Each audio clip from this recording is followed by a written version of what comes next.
The glory of ancient Indian science. Ancient Indian science का गौरव या शौर्य या गरिमा। एंशियंट यानी प्राचीन, इंडियन यानी भारत का, साइंस यानी विज्ञान। तो प्राचीन भारत की विज्ञान का जो गौरव है, शौर्य है, ग्लोरी को गौरव, शौर्य, गरिमा कुछ भी कह सकते हैं, प्रतिष्ठा। तो उसका जो प्रतिष्ठा है उसके बारे में है। ठीक है, चलिए। Most Indians are aware that they had a great heritage. तो ज़्यादातर भारतीय जानते हैं कि उनका क्या था, एक महान हेरिटेज था, मतलब जो विरासत था। ठीक है, हेरिटेज यानी ऐतिह्य, विरासत कह सकते हैं। But few would include science in it. और लेकिन इनमें से कुछ ही विज्ञान में शामिल हुए हैं। ठीक है, दिस इज़ मेनली बिकॉज, और इसका कारण, मेन कारण जो है, during centuries of foreign rule they have been led to believe that science is an import from Europe। कि जो सेंचुरीज से, मतलब शतकों से, ठीक है, जो फॉरिजन यानी बाहर के लोग हमारे ऊपर शासन किया था उन्होंने, इसके वजह से उन्होंने हमें ये बिलीव करवाया था कि जो साइंस है, विज्ञान है, वो यूरोप कंट्री से आया हुआ है, मतलब पाश्चात्य देश से आया, हमारा नहीं है।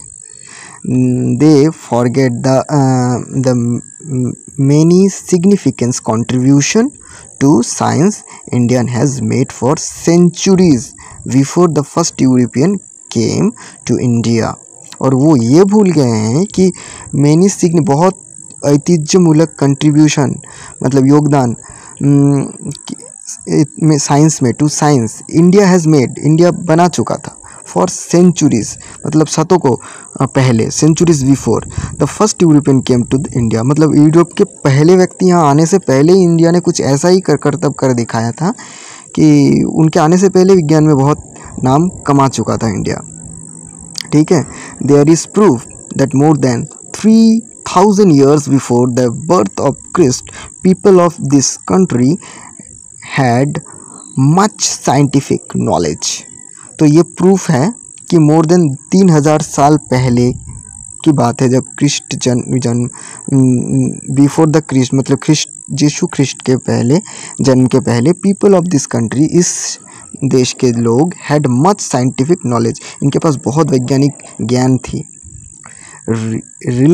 रिलिक्स ऑफ द इंदूज़ वैली, और इंदूज़ वैली की जो ध्वंसावशेष है, मतलब ध्वंस होने के बाद जो अवशेष मिला, ठीक है, उसमें से जो सिविलाइजेशन फाउंड, मतलब जो सभ्यता मिला at Harappa and Mohenjodaro, now in Pakistan, जो पाकिस्तान में है अभी, show that their cities were well planned. वो ये दर्शाता है कि तब के जो शहर थे उस सभ्यता के, वो बहुत ही वेल प्लान्ड थे, विथ एक्सीलेंट वाटर सप्लाई, और बहुत एक्सीलेंट, बहुत अच्छी तरीके की वाटर सप्लाई, पानी सरबराह थी, एंड ड्रेनिंग, पानी निकास व्यवस्था भी थी। सिर्फ सरबराह नहीं थी, पानी को कैसे निकाला जाए उसकी सिस्टम भी तभी बना चुका था India.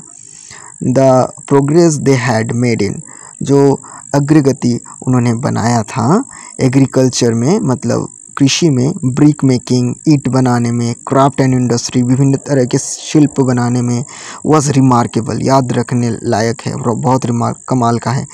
Their clothes were made of cotton, और उनके जो कपड़े थे वो कॉटन के बने हुए, सूती के। For reason yet unknown this civilisation died and was lost.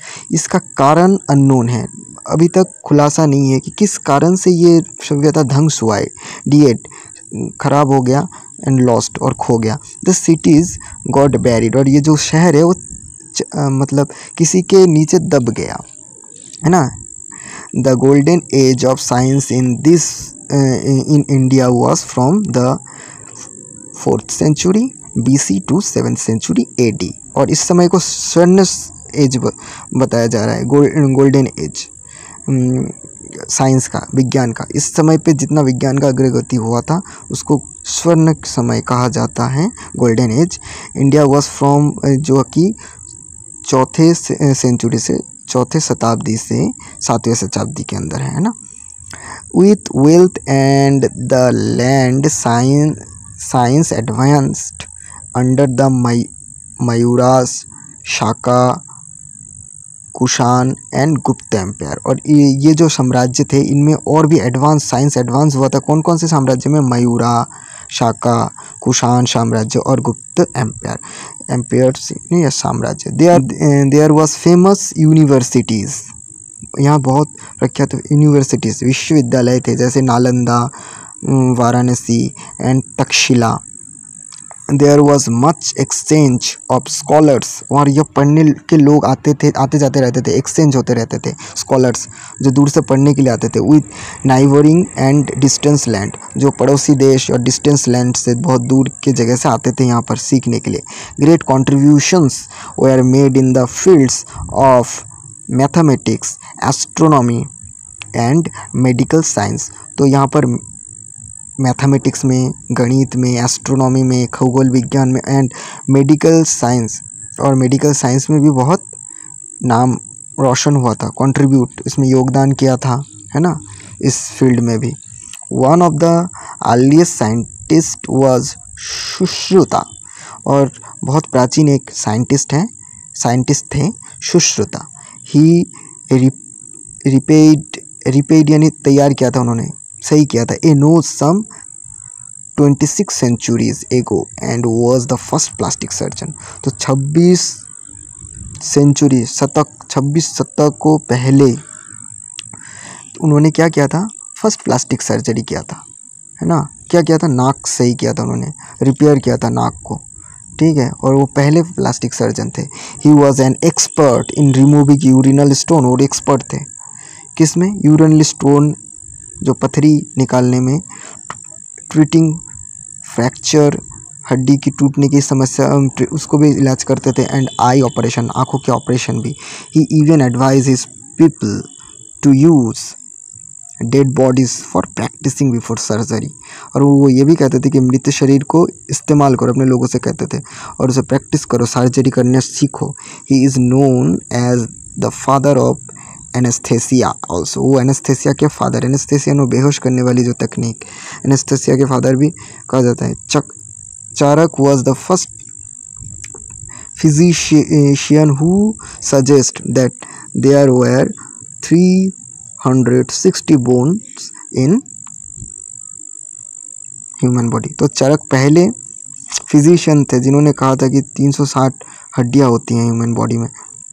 He has also describe medicine use of about 10 lakh herbal plants, और उन्होंने मेडिसिन 10 लाख हर्बल प्लांट्स के बारे में बताया था। हर्बल प्लांट्स यानी जड़ी बूटियों के बारे में बताया था। Aryabhata from Kerala study in university of Nalanda. Aryabhata जो केरला से हैं, उन्होंने नालंदा यूनिवर्सिटी में पढ़ाई की थी। He was the first to find out that the earth is round and it rotates on its axis, और उन्होंने पहली बार उन्होंने कहा था कि अर्थ इज़ राउंड, पृथ्वी गोल है और ये अपने अक्ष पे ही घूमता है। क्रिएटिंग डे एंड नाइट, दिन रात्रि बनाने के लिए अपने अक्ष में ही घूमता है, ठीक है, सूर्य नहीं घूमती। The concept of zero was discovered around 5th century by a great mathematician Bhaskar, और ज़ीरो की इन्वेंशन भी यहाँ पर हुई थी 5th century में, 5वीं शताब्दी में ग्रेट मैथमेटिशियन भास्कर के द्वारा, ठीक है। He worked on different aspect of mathematics, उन्होंने अलग अलग विषय पे काम किया था मैथमेटिक्स के। Indians are proud of their glorious scientific past है। इस विषय में हर इंडियन को प्राउड फील होता है, गर्व महसूस होता है, जो शौर्य है उनका। With independence in 1947 a new page was opened in the history of facilities for scientist, और स्वाधीन भारत में, इंडिपेंडेंट इंडिया में क्या हुआ था 1947 में न्यू पेज, दूसरा पन्ना वॉज ओपन, खुला था in history of facilities for scientist के लिए नई नई सुविधाओं के लिए जो द्वार खुला था। Research beginning in many field और अलग अलग क्षेत्र में रिसर्च शुरू हो गया था, प्रयोग। India is now a member of nuclear club, अब इंडिया न्यूक्लियर परमाणु क्लब में भी मेंबर है। स्पेस क्लब में, and the Antarctica exploration club में भी वो एक सदस्य है। इन दिस मॉडर्न रेस, और इस नए रेस में, while much remains to be done for India to catch up with advanced country, much has been done. India is now its way to gain the scientific glory again. तो India को इस समय में ताल मिलाने के लिए और ज़्यादा प्राप्ति करने की ज़रूरत है एडवांस कंट्री के साथ, ठीक है। जो अपनी पुरानी शौर्य थे उसे दोबारा प्राप्त करने के लिए आगे बढ़ चुका है और आगे बढ़ने की ज़रूरत है। Adopt from scientist of India by Mrinal Mitra and Verma.